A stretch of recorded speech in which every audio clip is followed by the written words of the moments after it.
Hello everyone and welcome to another high-elo game of Age of Empires. Today, the game's fastest firing cavalry archer takes on its nemesis, the fastest firing skirmisher in the game, as Sitaux, playing as the Mongols in red, prepares to duke it out with Hera, playing as the Dravidians in blue.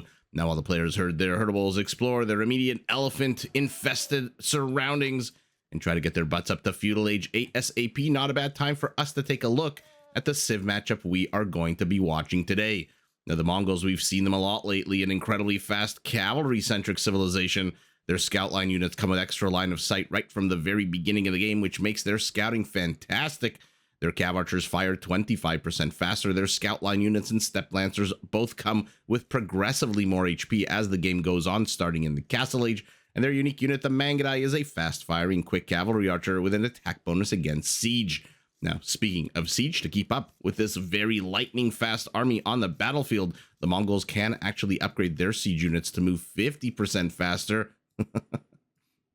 Stubborn, pesky pushables on these maps lately. By the way, if we haven't seen it lately, I really do hope we get to see that drill upgrade that makes their siege move 50% faster. It makes them look like little bumper cars out on the screen. Now, to help support their endeavors, their hunters work 40% faster than normal, and their houses, of all things, can be upgraded so that they don't lose population space if they ever get destroyed. Now, who, you might ask, might want to destroy a yurt or a hut or a Mongol house? Let's look at the south of the map, where we've got Sitaux's rival in this particular matchup, Hera, playing as the Dravidians, primarily an infantry civilization. To start with, all of their barracks technologies are half price, and all of their infantry units can be upgraded to ignore enemy armor, essentially turning every single Dravidian infantry unit into a Lithuanian Latus. This is, by the way, fantastic news for their unique unit, the Urumi Swordsman, a medium infantry unit that gets a massive charge attack. And by the way, this charge attack does trample damage. Now, to support its infantry on the field of battle, I was going to say field instead of field of battle, because that's sometimes, you guys know, I conglomerate words, not on purpose. All of their siege units cost a third less wood. Their cavalry also benefit from Woot's Steel, which is the name of the upgrade I just mentioned, where their infantry ignores armor. Their cavalry can be upgraded in the exact same upgrade to ignore armor as well. Although, before you get too antsy in the pantsy and excited, the Dravidians, I think, have the worst cavalry line in the game. It is notoriously terrible. Their skirmishers, their elephant archers, do fire 25% faster, and all of their elephant units can actually be upgraded to regenerate HP, a la Viking Berserker, Georgian mounted units, and even Pole villagers, if we're kind of rounding out all of the units in the game that regenerate HP.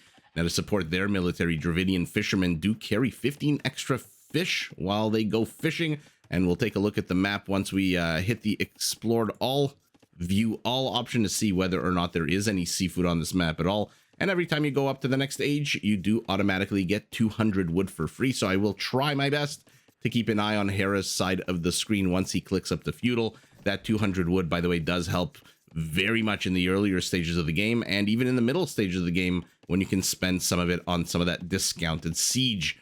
So these are the two civilizations we've got before us. Hera, if you can see at the top of your screen, on the very cusp of hitting 3,000 elo. Now, I'm not sure if he wins this game, if he's actually going to get kicked up to 3,000. He's 7 elo points ahead. And when you are the only person within this range, when you're the only player and the number 2 player behind you is about 150 to 200 elo below you, it is a huge risk to play these games, because if you win, you'll win like 3 to 5 elo points. If you lose potentially 20 to 30 even, if not more, elo points. So number one, kudos to Hera for taking on this challenge where he has basically forced himself to play hours and hours of this game. Win or lose, we are indeed all winners because of this incredible. First of all, if you're not familiar, Hera has been undertaking a massive live streaming project on Twitch. Definitely check it out if you haven't. Not that Hera really needs me to plug his Twitch. I'm assuming his viewership is about 1 billion times larger than mine. But for those of you who may not have known, he is aiming to hit 3,000 elo. And like I said, at 2993, he is very much on the cusp of doing so. And let's take a look at his wood count. 250, 450 immediately.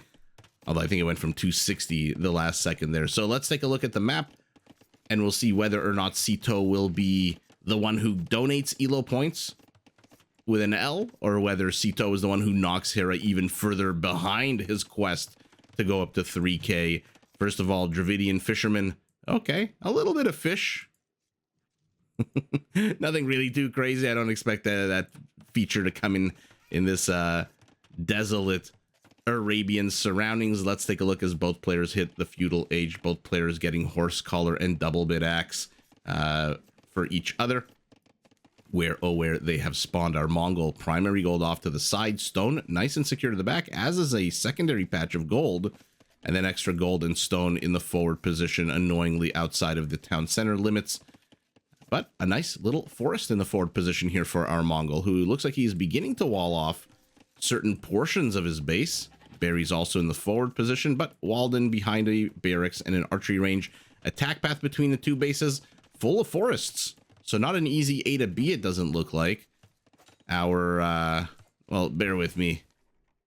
Okay, I thought we were going to see a kill there. I thought Sitaux was going to use the opportunity of the lion to pounce, but let's take a quick look at our Dravidian base. Forests in a nice cup protective shape. He's used that to wall off the forward portion where he's got his stone. Primary gold off to the side, may or may not be on the attack path, depending on whether it is Sitaux who aggresses, and if so, whether he aggresses on the left or the right side of the map. And it looks like it is our Mongol who draws first blood, might draw second blood as well. 2 quick kills, a skirmisher, a spearman, and Hera's army gets the hell out of dodge.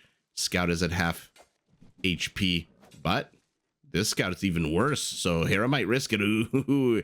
If not for the presence of this one spearman, I think Hera would have committed to that a little bit and tried to take out that one scout. Additional stone and gold to the rear, nice forest to the rear as well. And where is your extra gold? It is in the forward position.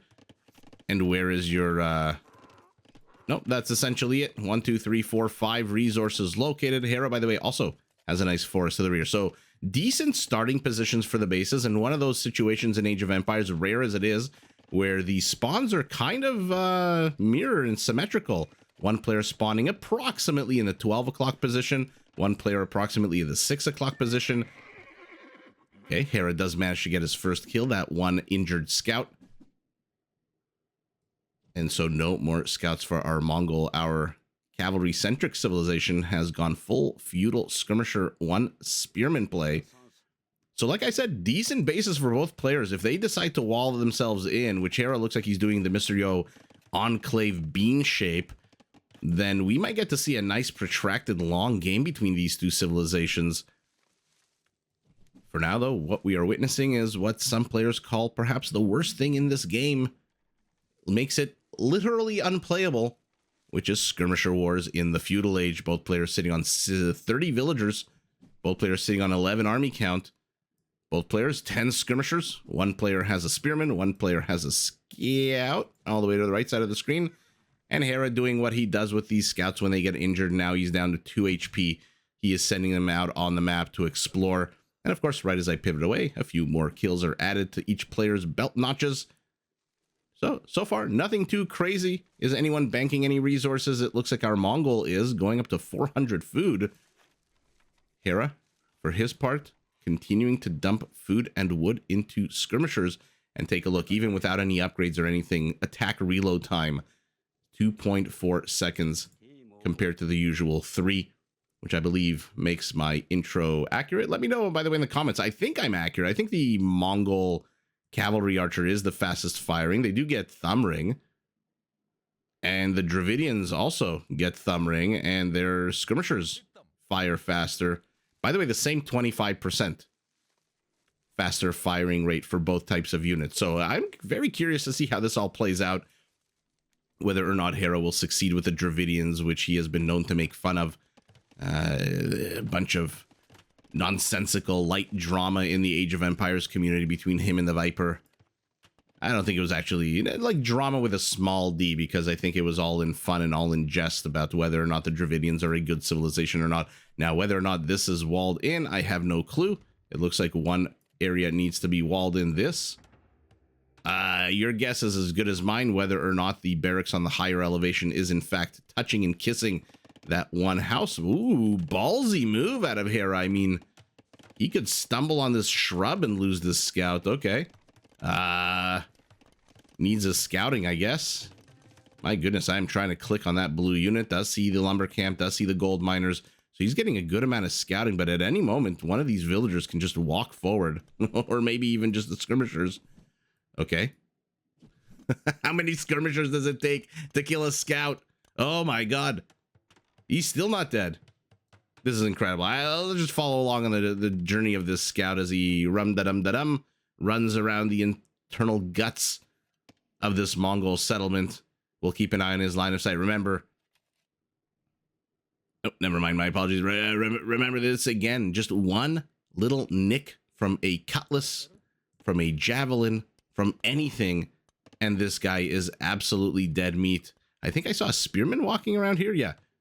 At some point, Sitau's got to realize that this scout is basically dead and move a villager forward, but no, never mind. He is instead moving south with his 14 skirmishers. Both players are heading up to Castle Our Mongol off the back of no fewer than 5 less villagers than his opponent. No fewer than 5 fewer villagers, no fewer than 5 less villagers. I'm not sure how to say that. Bottom line is he's gone up with 36 to 41. His hitting. And there you go. Age of Empires, MC Escher of the RTS world. I'm assuming Hera thought that was walled in.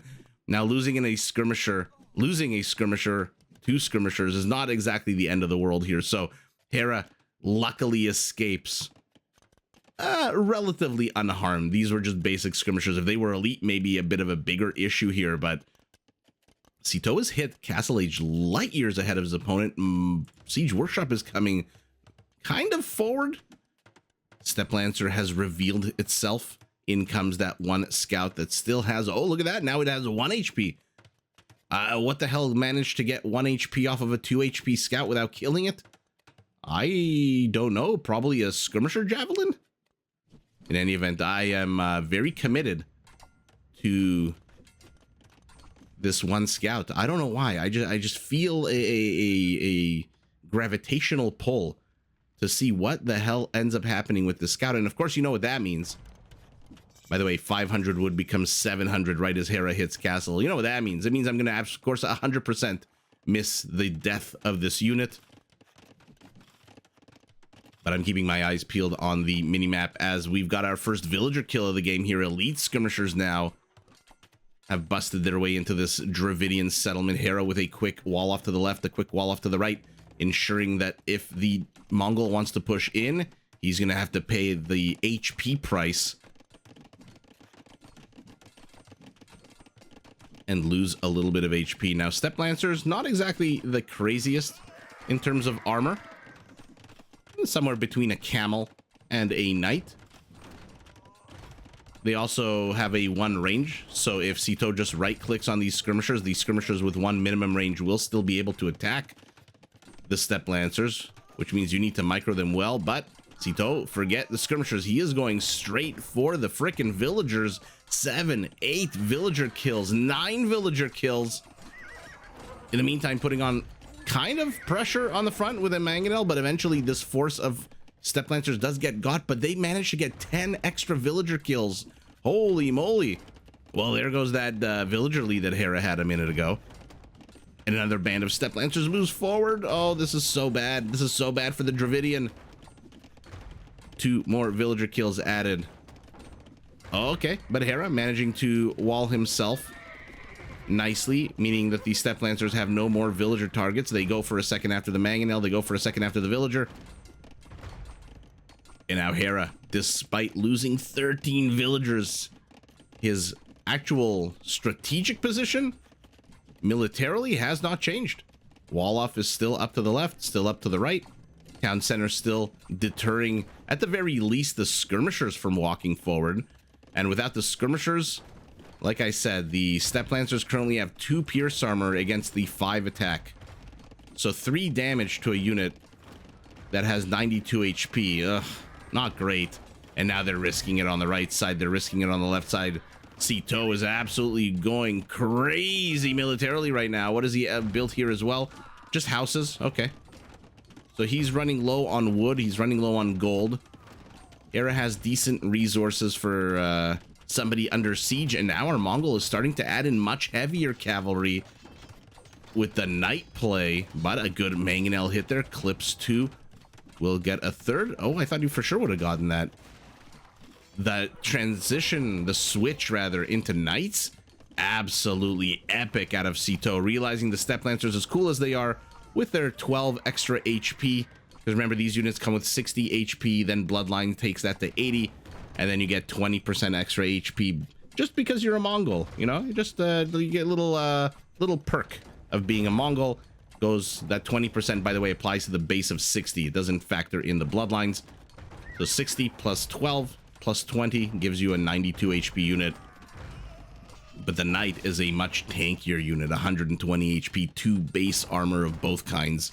Although he's got to be careful. He's killing a few of his own units. I saw a mangonel volley hit this knight, reduce its HP. And Hera says, you know what? I've got the fastest skirmishers in the game. Why don't I just use them? But he needs some kind of melee, some kind of meat shield. Even just 1 or 2 spearmen here would do quite well. Does he have a barrack still up? Yeah, but it's behind enemy lines. Oh, no. And one of his skirmishers is being trained here. So this is where the Dravidian 200 wood comes in real handy, because at this point, Hera got 400 extra wood just for being, again, like a perk, just for being a Dravidian. And that has allowed him to build up a good amount of infrastructure here. The problem is, usually when a player gets pressed into, they expand outwards. Okay, here we go. Finally, I was going to say Hera has not expanded yet. 29 minutes into the game, even though he's been pressed into. And the Mongol attack, I don't want to say is stalling, because he still has these very powerful knights, and now he picked off. Oh, Hera can't afford to lose these mangonels. It's slowing down. This is not the same threat that existed about 5 to 10 minutes ago. And I love that Sitaux has sussed out the extra town center. You know your opponent is going to expand somewhere. Oh no. Okay, quick wall off here. So now we find out how many villagers can Sitaux kill before the skirmishers kill him. By the way, Hera getting ballistics for his skirmishers as well. So he is investing a lot of resources into these units.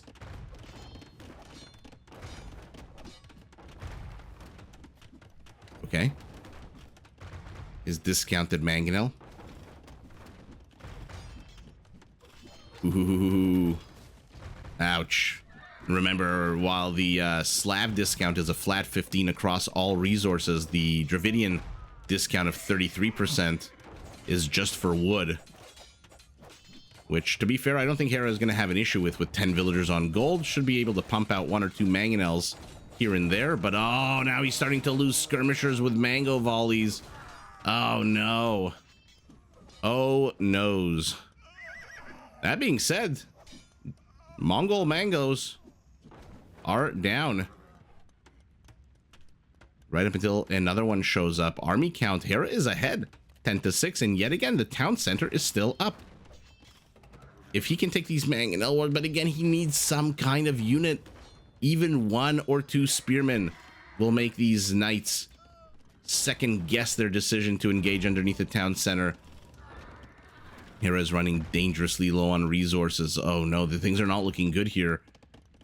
He's clawed his way up to 39 villagers. Not that Sitaux is really massing a huge economy. He's at 54 villagers.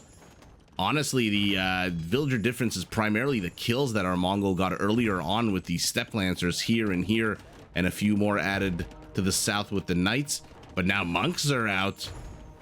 Forget the mangonels, even though he is training a mangonel. He is going monk play to shoo away these knights. Needs to repair the TC. Now, the thing that sucks about repairing a TC, right, is a villager gets got as well. Good pick. Hera is picking off strategically the perfect units that he needs to, because now there's no more repairs on the mangonels. I was about to say the town center, a very finicky, annoying structure, because repairing this, only structure in the game where repairing it costs twice the cost of building it. And by the way, Hera again kills his own unit. Converted Knight takes on a light cav. But there are way too many Mongol knights here. And Hera pushes out with villagers yet again. Knights peel off to the left to get the mangonel. Villagers get one mango. Will they get another one? It looks like they might get a second. Will they get a third? Oh, remember, villagers, you have to actively micro them. A bunch of monks, a bunch of villagers, a bunch of mangonels, knights. Everyone is dying. What an absolute chaotic, jumbled mess occurring in front of the Dravidian forward position here. Villager kill count is now 31-2. Hera has been pushed back to 37. Slowly. Our Mongol is adding one little villager at a time. His TC idle time is greater than Hera, who, by the way, has 2 town centers, which is an accomplishment for Hera. But little by little, our Dravidian is falling a little bit too far behind. Now, this is a good opportunity for Hera. While his opponent focuses on destroying some forward infrastructure and cleaning out that one pesky skirmisher at the top of our screens, this gives Hera about a minute. Let's say 45 seconds to a minute where he can start, I don't know, fixing things. Let's take a look. He's going up to 41 villagers, expanding with farms, continually training monks. He's up to 3 monks, going to go to 4. But in come the light cav. Oh, monks make it to the town center just in the nick of frickin' time. Get their butts in there. Will they pop out? Let's see. They do pop out along with everyone else. Now they're healing the knight that they converted. It really, really sucks that the Dravidians do not get redemption. In come the light cav again. They do manage to pick off 1 monk, but the other 3 abscond into the town center. Very sneakily hiding in there. Oh, did they get caught out? They get put in. They get popped out on the right side. Hera is literally playing monk whack-a-mole at the moment. Now they popped in on the right. Popped in on the left, rather. My apologies. Oh, no. Another mangonel comes out at the worst time. And now Sitaux is just throwing every possible unit he can. Look at his military build. Light calves, step lancers, knight, monk, skirmisher, mangonel, scorpion, literally everything. Another monk dies, another monk dies, another monk dies. Oh no. Hera's defenses are absolutely crumbling right now. That was a sour loss of monks. Forget the resources it costs to train that unit. It's just the ability of it to defend and shoo away enemy units that really you need right now. Hera is, I mean, who's kidding who? He's on the back foot. He cannot expand. I guess he could expand to the bottom left where he's got a lot of wood, by the way, as we saw earlier. Sitaux is risking his food-only units. Remember, these units also come with 20% more HP, not just a step lancer thing. Light cav, step lancers, castle, and imperial. I think in imperial they jump up to 30%, if I'm not mistaken. More HP. Random house has been built to the right to, I don't know what, keep an eye on any kind of exodus of villagers. But no, the villagers are focused primarily here in the front. They are providing a meat shield. No, they change their mind. They head back. Monk tries to convert. Monk fails. Monk hides inside town center. Hera's going back up to 4 monks. But this defense, first of all, this attack is absolutely brutal. This defense is absolutely brutal as well. Both of these players, this is just, I don't even know what to compare it to. But both players just absolutely punching each other in the face over and over and over again. But Hera's army count is 4. He's got 3 monks en route. Now he can't engage into the Mongol army because there's a monk here that might steal away one of the knights that he stole from his opponents. Scout unit gonna try to get a little bit of damage done here to this gold line. Hera thinks it's a good time to poke in. He pokes out. In come the villagers. They are running into light cavalry. Oh no, so many of them are dying. There's an absolute slaughter of villagers here. Oh, and unlike the first press of villagers, this one does not get any siege units. They need the knight to help out here, and the knight gets one of the mangonels. Okay, but he converts another knight. I'm curious to see the conversion count at the end of the day. Sitaux yet again clipping his own units. Hera yet again sending forth a band of villagers. Sandwiched between light cavalry and mangonels as they are. Remember, mangonel scorpions all have minimum range, which means these villagers should be safe and secure, actually. Unless they fire on each other, these mangonels, which I don't think Sitaux is going to do. We've got an elephant! How the hell do we have an elephant? All right.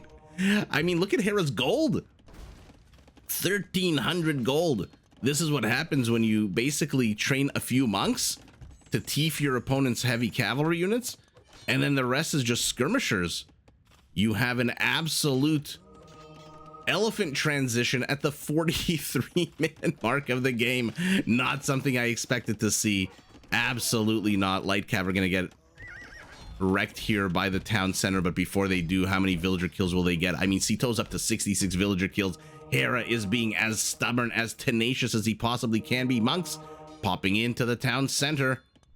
Is he going to lose an elephant to conversion? That would be absolutely sour. That would be poetic justice for Sitaux, who has lost untold amounts of cavalry units to the Dravidian monks.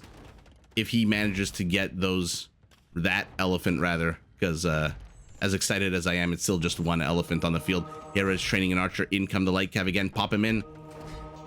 Oh, he can't pop them in. He can't pop them in. They all die. Well, there you go. That, oh my goodness. Was the TC at, if you're not familiar with how Age of Empires works, if your building's at 20% or lower HP or lower than 20%, I don't know what happens at the exact 20% mark. I think you can't, but I think it's either 19.999999 or 20%. Doesn't really matter. The specifics not really that relevant. You cannot garrison units inside. So this town center, pummeled by the mangonel, has been reduced to 430, which is definitely less than 20% of 2,400. Anything less than 480, which means that these monks can't garrison inside anymore. And when you can't garrison inside, the light cav with their plus, what is it, 10 attack bonus against monks, absolutely shred you. There's the last monk falling flat on his face. And all of a sudden, Hera has no army but one elephant, an elephant that is about to get converted by, to be fair, a monk who is about to die. So what a sour turn of events there right at the end for Hera, who loses all of his monks and has one army count to 18. It looks like our Mongol, realizing that he has the advantage militarily, that he has constrained his opponent to the rear corner of the map, has finally decided to expand economically as well. So Sitaux's villager lead just absolutely skyrocketing, and how Hera held for 44-44. I mean, that's just synchronicity in a nutshell. And unfortunately, this does mean that Hera gets knocked down. I don't know how many. I'm assuming between 20 and 30 HP points. Oh my goodness. Elo points.